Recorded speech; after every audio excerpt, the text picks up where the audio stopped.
you for joining us on After GMS. It is Thursday, June 30th, the last day of the month. I'm Tracy McCain here with Christian Morgan and Megan Malaris. It's a hot, humid, and crazy day. Sure is.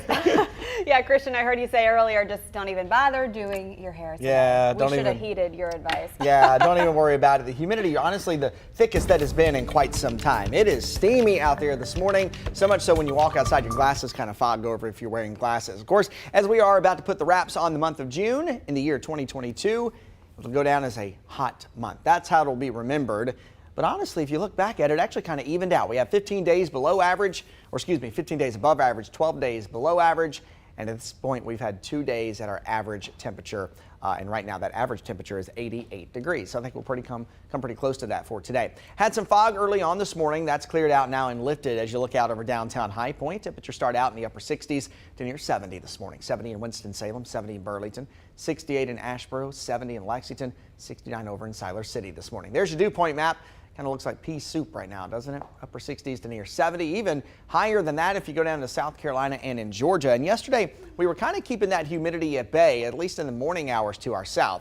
Now that's all filtered in for us here in the Piedmont. High pressure is the big controlling weather feature on the map right now, and it's moving offshore, continuing to center itself over the island of Bermuda. This is a setup that we talk a lot about in the summer months across the Piedmont and across the Carolinas. That westward extension of the Bermuda High means we have a southerly flow and a south wind, which gives us warmer air. Also brings in the moisture out of the Gulf of Mexico and off of the Atlantic Ocean as well. And it's really just the heat and humidity that act as our storm triggers for the next couple afternoons. So I think most of us are going to end up staying dry. They can't really do that on its own. However, as we go throughout the course of the weekend, we're going to be watching a cold front that gets a little closer to us on Sunday and Monday on the 4th of July. It won't cross the Piedmont, but it will get closer to us, and that kind of acts as a trigger to pop off a few thunderstorms. So the chances get a little better on Sunday and Monday, but still very hit or miss storms. And I would go ahead with all of your plans to be outside for the 4th of July. Today, it's a partly cloudy sky, upper 80s, feeling like low 90s when you factor in the humidity, and that humidity makes it tough for us to cool things off at night, too. So we'll look at a partly cloudy sky in upper 60s to near 70 overnight. There's your holiday weekend the way I see it. Not a whole lot of variation, not a whole lot of change.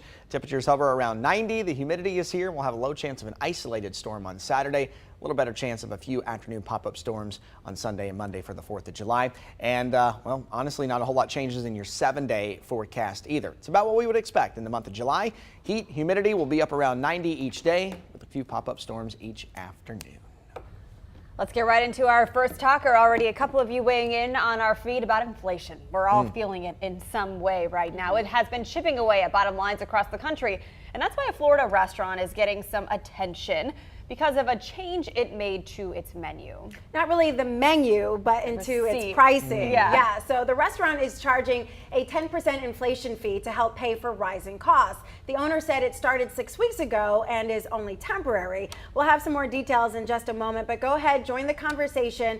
Would you pay a 10% inflation fee to eat out?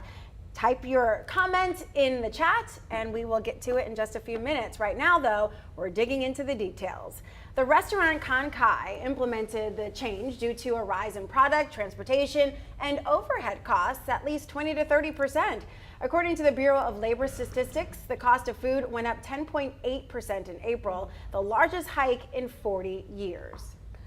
I was just observing how good that sushi looks. All right, back to our question. Would you pay an inflation fee when you eat at a restaurant? A few responses from the Good Morning Show. Kenneth said, I would not pay the 10% fee. Personally, I don't eat at restaurants that automatically add tips. I can tip.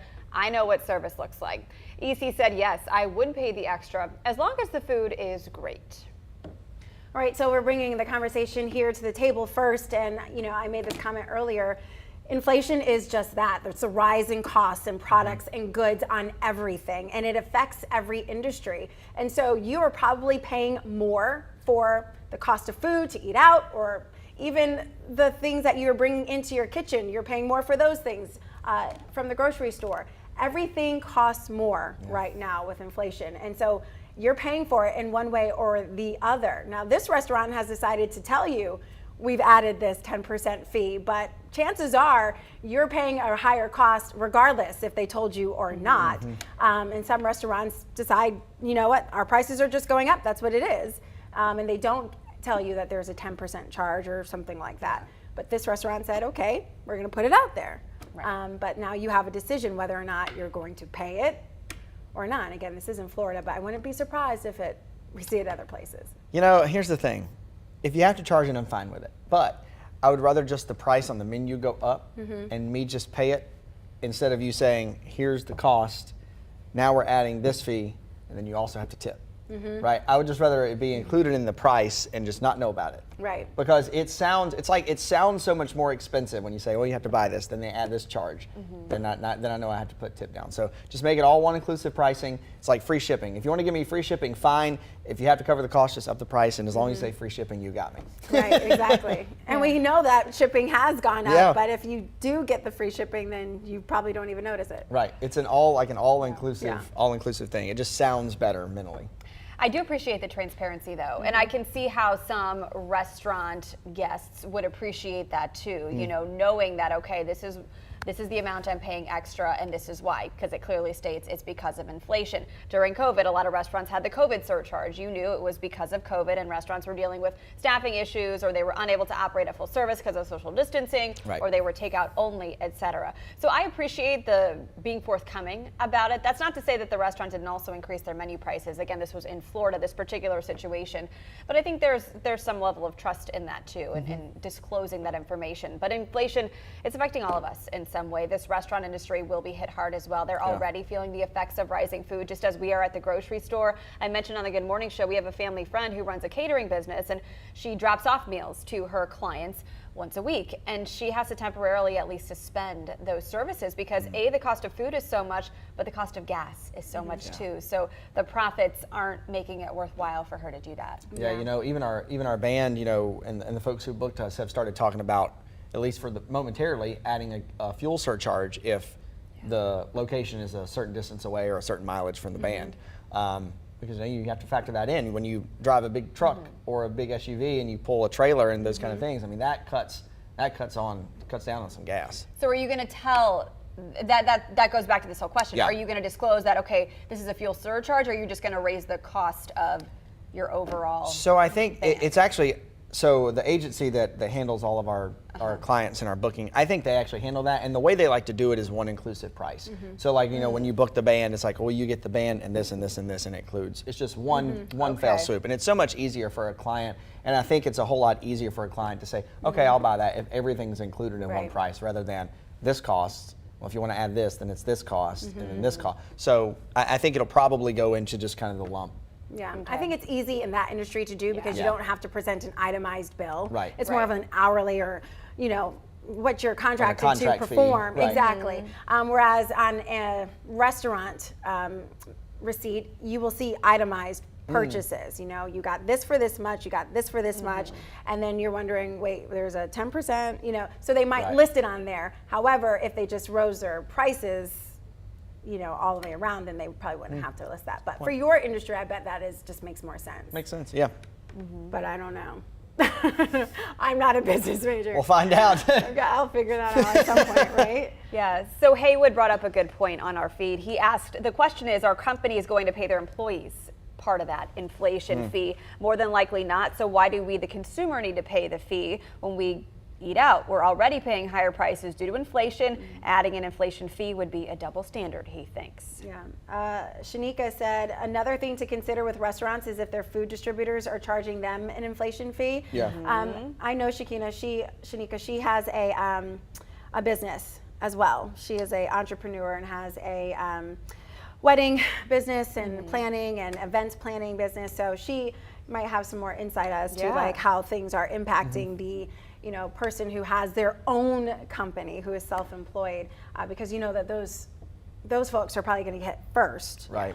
Major companies have ways that they can bundle and package and buy things at a, you know, what is it called when you bulk price? A bulk, yeah. Yeah, exactly. So, but whereas, you know, entrepreneurs and people who are self-employed may not have like bulk rate needs, so they don't necessarily have to do that. So they're going to pay for it by an individual item.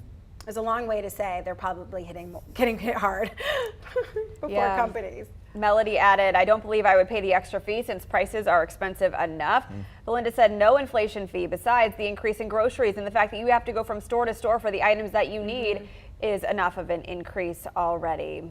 Some of those inflation fees, you know, that folks were asking about for restaurants and food distributors probably comes in the way of a fuel surcharge, especially, you know, if 18-wheelers and big trucks are bringing your food. You know, a lot of times they're not from here, they're from, you know, cities that are an hour and a half or maybe more than that away from us. So it is probably being incurred, you know, the charge is being incurred in the way of a fuel surcharge for those companies too. Yeah. It's all tied together. Yeah. Yeah. I asked, we had our HR folks here, and I asked the other day, I'm like, you know, is the rate for gas mileage and reimbursement going to increase because of, you know, the rising cost of gas? You know, when I was paying $2 and I was getting 15 cents on the gallon reimbursement, that was okay. It wasn't the best, but now that it's like $4 or $5 a gallon, I'm like, this 15 cents ain't hitting on nothing. Yeah. So when are we going to raise that? Exactly, because, you know, for us to get to a public appearance, we have to drive our own cars, and if I'm spending, you know, $40 to get to a location and back, you know, past Winston-Salem, and I'm not getting reimbursed for it, then that hurts me and my family. So they're working on it. Okay. Please report back. I will. We'll circle back. Yeah. Okay. All right. So this was a great discussion. Diane added she only tips as good as they wait on her. She gives $2 or $3 tips, the most she can give. And then Shanika added to her point saying definitely getting hit in the event industry, caterers and cake designers as well. Yeah. Gosh, that's a shame, because already during COVID, you know, when all the weddings were canceled or postponed or strictly limited to a certain number of guests, all these vendors were really feeling it, and now they're kind of going through this again in another way. Even though people are getting married now, there's this demand again as people start to gather. Although COVID is still here, people are gathering again. Now these vendors are dealing with inflation. I mean, it's like one thing after another. And I feel for you, Shanika. That's hard. The recovery is a little bit longer than I think anybody had hoped it would be. But a great conversation that we're having with you this morning. We do have a few headlines we want to talk about, and then we'll wrap up with a forecast. Cool. Let's get to those, and we'll start with this. Today, the State Board of Elections could decide whether a complaint will overturn the approval of a Guilford County bond that voters approved in May. Former County Commissioner Alan Branson filed a complaint with the county last month. Branson said commissioners illegally used taxpayer money to promote the $1.7 billion schools bond in last month's primary election. The county dismissed it. Guilford County officials said they did not find probable cause to move forward. Branson filed an appeal with the state. The State Board of Elections now will hear that appeal this morning, and we'll let you know what it decides. State lawmakers have agreed to permanently legalize hemp in our state just 2 days before the deadline to do so. For the last several years, hemp was legal temporarily under a pilot program. If lawmakers did not pass the bill by tomorrow, hemp would have become illegal. The Senate pushed it through last night, and now it's up to Governor Cooper to sign it into law. A triad woman is arrested and charged with murdering her husband, a longtime firefighter in Randolph County. Detectives say firefighter MJ Almond's wife called 911 saying her husband shot himself. They rushed him to the hospital where he later died. After investigating, deputies say his wife Heather shot him. She's now charged with first-degree murder and is in the Randolph County Jail without bond. Some good news to report this morning. The first wave of Fort Bragg paratroopers who deployed to Europe earlier this year are now back home. More than 300 Army paratroopers touched down at Pope Army Airfield Tuesday night. They were deployed 6 months ago to assist NATO allies when Russia first invaded Ukraine. Fort Bragg says more paratroopers will return home within the coming weeks. All right, let's get another check on that forecast as you head out for your Thursday. The humidity is back and it is thick for today. It's going to stay around for a while too. Upper 80s feeling like low 90s this afternoon with all of that humidity, but most of us stay dry. Copy and paste that going into your Friday. I think we'll get up to 90 tomorrow and then not a whole lot of change over the next 7 days and even through the holiday weekend. Temperatures will hover near 90. The humidity's here and we'll have a low chance of a pop-up shower or thunderstorm through your Saturday. A little better chance on Sunday and Monday and heading into next week, but still very scattered, hit or miss. So I would go ahead with all of your outdoor plans. Just keep a check on the weather from time to time if you are going to be outside. Outside, don't cancel plans. Just make sure that you have water nearby if you're doing fireworks because it's still kind of dry. Still dry. Right? We still need rain all of those things. And News 2 Radar app, keep it handy. It's a good tool to track along, especially if you're, if you're outside having a cookout, if you're out on the lake or something like that. Just keep an eye on it from time to time. There may be a storm around, so keep that in your mind. Normally there's a little bit of a staircase on our 7-day forecast. It's almost flat. It's like we've reached the top of the stairs and now we're on the landing. When will we go back down? Yeah, it'll be, our average, it's interesting, even though there are 90s on the chart and on the map here, our average high temperature doesn't come above 88 degrees. So then as you go towards the end of July and into August, then it actually starts to back down a bit. So right now we're just kind of at that peak and we kind of hang out here for a little while. And then eventually it'll start to come back down, but this is 100% every single square inch of a July forecast like you would expect. Because it's for North Carolina. Summertime. Thank you, DJ, Christian, and Tracy Trace. Tracy Trace. I'll be mixtape Meg in the background, letting you do your thing. Obviously. Look for us in your next CD. Summertime. All right, guys, been a great show with you. We will see you back here tomorrow as we get ready for the 4th of July. Take care. See ya.